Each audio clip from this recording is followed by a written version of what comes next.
मैं अजीत आप सभी का अपने YouTube channel Ajit technical classes में स्वागत करता हूं। आज हम लोग एक अच्छे टॉपिक को बहुत ही अच्छे से और आसान तरीके से पढ़ने वाले हैं। जो स्टूडेंट आईटीआई कर रहे हैं या कर चुके हैं उनके लिए ये टॉपिक बहुत ही यूजफुल होगा। तो आइए हम लोग इस टॉपिक को शुरू करते हैं। आज का टॉपिक है माइक्रोमीटर। ये है आउटसाइड माइक्रोमीटर। ये है आउटसाइड माइक्रोमीटर। इसके बारे में हम लोग डिटेल से पढ़ेंगे कि माइक्रोमीटर कैसा इंस्ट्रूमेंट है, माइक्रोमीटर का यूज क्या है, माइक्रोमीटर का सिद्धांत यानी प्रिंसिपल क्या है, माइक्रोमीटर किस मटेरियल का बना होता है, माइक्रोमीटर का लिस्ट काउंट क्या है, माइक्रोमीटर के इम्पोर्टेंट पार्ट्स। अब देखते हैं कि माइक्रोमीटर के पार्ट्स कौन कौन से हैं। ये है माइक्रोमीटर का फ्रेम, ये है एनविल, ये है स्पिंडल, ये है लॉकिंग स्क्रू, ये है स्लीव। इसके 3 नाम हैं, स्लीव, बैरल और हब। ये है थिम्बल डिवीजन। लास्ट में आता है रैचेट स्टॉप। अब देखते हैं कि माइक्रोमीटर कैसा इंस्ट्रूमेंट है। माइक्रोमीटर एक प्रिसीजन इंस्ट्रूमेंट या बारीक मापी औजार है जो टूल रूम और वर्कशॉप में प्रयोग किया जाता है। माइक्रोमीटर का यूज लंबाई मापने के लिए, डायमीटर यानी व्यास मापने के लिए और थिकनेस यानी मोटाई मापने के लिए प्रयोग किया जाता है। माइक्रोमीटर का सिद्धांत नट एंड बोल्ट या लीड एंड पिच के सिद्धांत पर कार्य करता है। अब हम लोग देखेंगे कि माइक्रोमीटर नट एंड बोल्ट के सिद्धांत पर कैसे कार्य करता है। चित्र के माध्यम से हम लोग समझेंगे। ये है माइक्रोमीटर, ये है स्पिंडल जो कि इसके अंतिम सिरे में एक्सटर्नल थ्रेड कटा होता है जो कि बोल्ट का आकार करता है। ये है थिम्बल डिवीजन, इसमें इंटरनल थ्रेड कटा होता है जो कि नट का आकार करता है।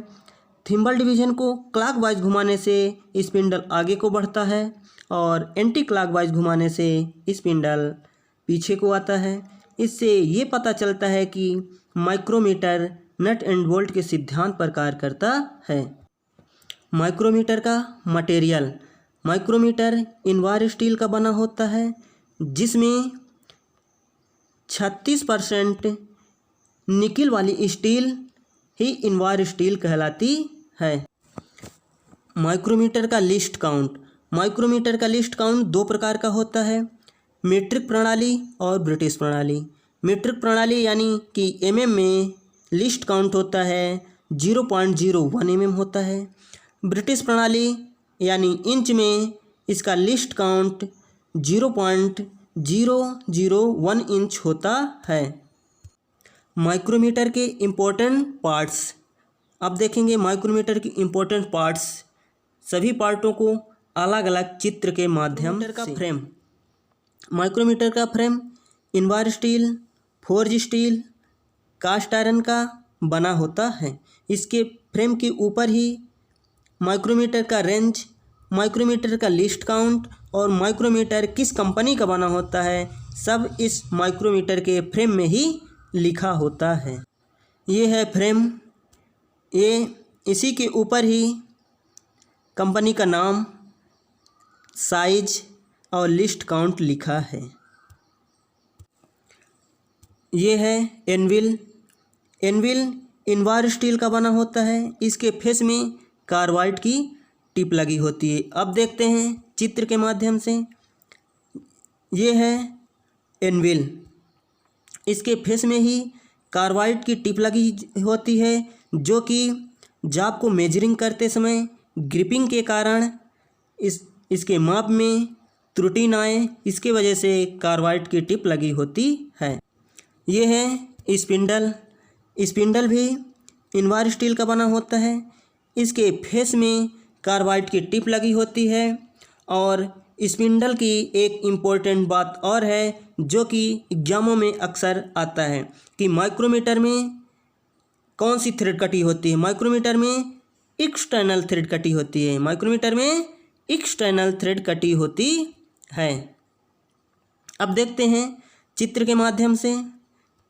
ये है स्पिंडल, इसके भी फेस में कार्बाइड की टिप लगी होती है, जिससे कि ग्रिपिंग के कारण इसके माप में त्रुटि न आए। ये है लॉकिंग नट। माइक्रोमीटर के द्वारा लिए गए माप को स्थिर रखने के लिए लॉक नट का प्रयोग किया जाता है। माइक्रोमीटर द्वारा जब हम जाप को मापते हैं रीडिंग को लॉक करने के लिए, जो कि माप हिल न सके, उसके लिए लॉकिंग नट का प्रयोग किया जाता है। ये है लॉकिंग स्क्रू, इसी को ही लॉक किया जाता है। ये है स्लीव, इसी के 3 नाम हैं, स्लीव, हब और बैरल। इसके अंदर इंटरनल थ्रेड कटा होता है, इसके ऊपर डाटम लाइन और ग्रेजुएशन कॉलर बने होते हैं। ये है स्लीव, इसी के ऊपर ये आप लोग देख रहे होंगे कि इसके ऊपर ग्रेजुएशन और डाटम लाइन बनी होती है।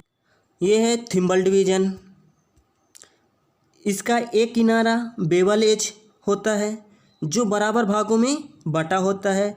मीट्रिक में 50 बराबर भाग और ब्रिटिश में 25 बराबर भागों में बटा होता है।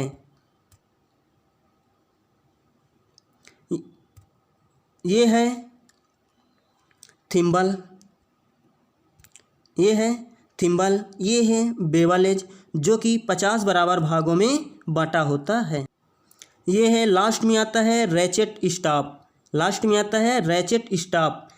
रैचेट स्टॉप का मेन यूज है प्रेशर को कंट्रोल करना, प्रेशर को कंट्रोल करना। माइक्रोमीटर द्वारा शुद्ध माप लेने के लिए रैचेट स्टॉप का प्रयोग किया जाता है। अब देखते हैं चित्र के माध्यम से।